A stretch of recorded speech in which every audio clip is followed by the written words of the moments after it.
So I finally got everything disconnected. Come back over here and show. They're removed. That's where the starter is. You got to take the intake manifold completely off.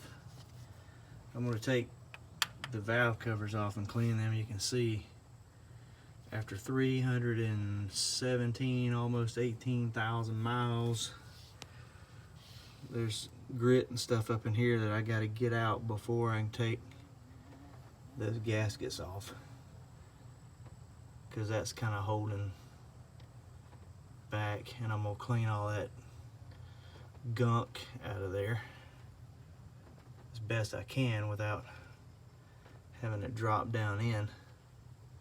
But there's the starter. What a brilliant idea that was to put it there. Anyway, on the other videos I saw, it didn't mention anything about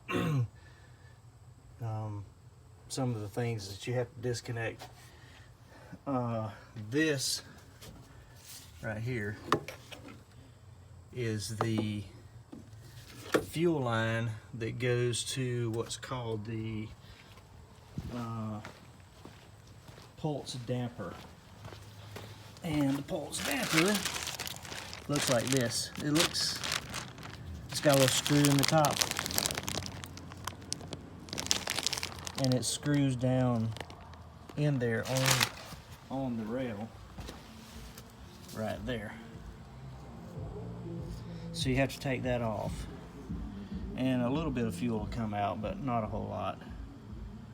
And one of the guys that I watched, he said, you know, to run the fuel out of the system, to take the fuse from the fuel pump or for the fuel pump, and then run it dry. Of course, I can't crank mine, so that won't work.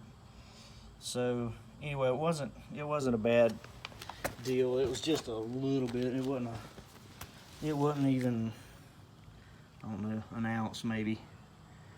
But this you do not have to take off. I started taking that off, and that is I believe that's the fuel regulator. But that you do not have to take off. I'm also going to take the top part of this off and clean the inside. Now if you do that, there's a gasket. You're going to have to replace the gaskets on either side.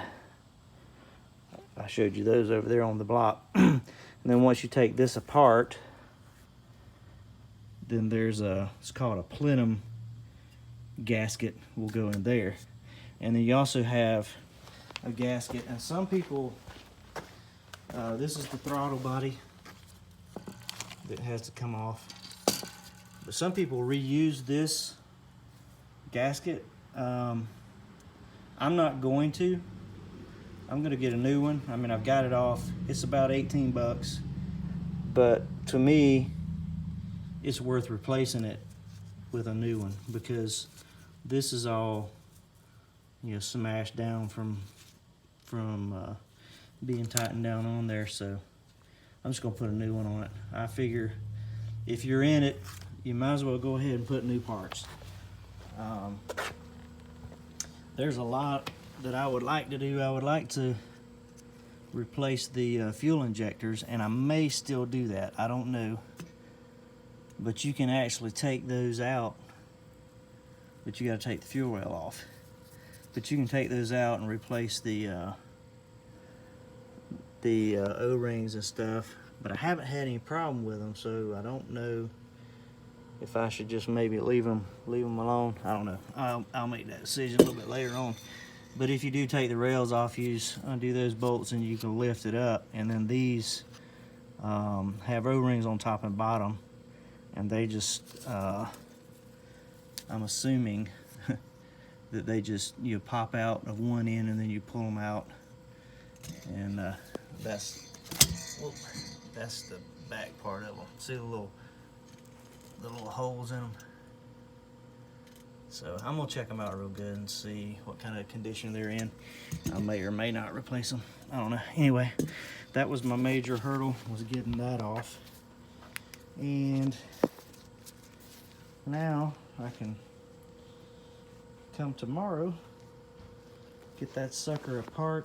My gaskets hopefully will be here before too long, and get that thing fixed up and ready to go. I may, I don't know. I'm probably gonna have to put it back together and clean it, real good.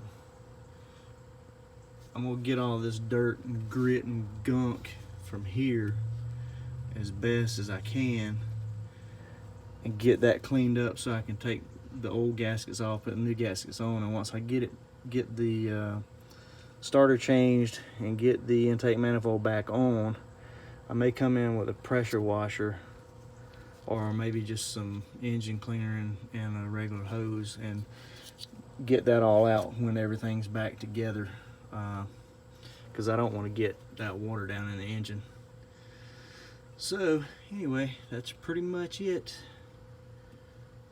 All in a day's work. The second job. All right, I'll have this up soon.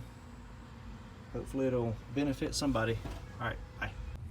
Just trying to use my GoPro and it won't work. Anyway, got the top part of the intake manifold cleaned real good. I cleaned it with a wire brush, and then I went over it with alcohol and a lint-free rag. I've got 2 coats of primer, adhesion promoter. Then I did 2 coats of metal cast anodized coating, and then I've got the first coat of the blue, and I'm gonna see how 3 coats cover it, and then we'll go from there. But it's gonna look pretty cool, I think.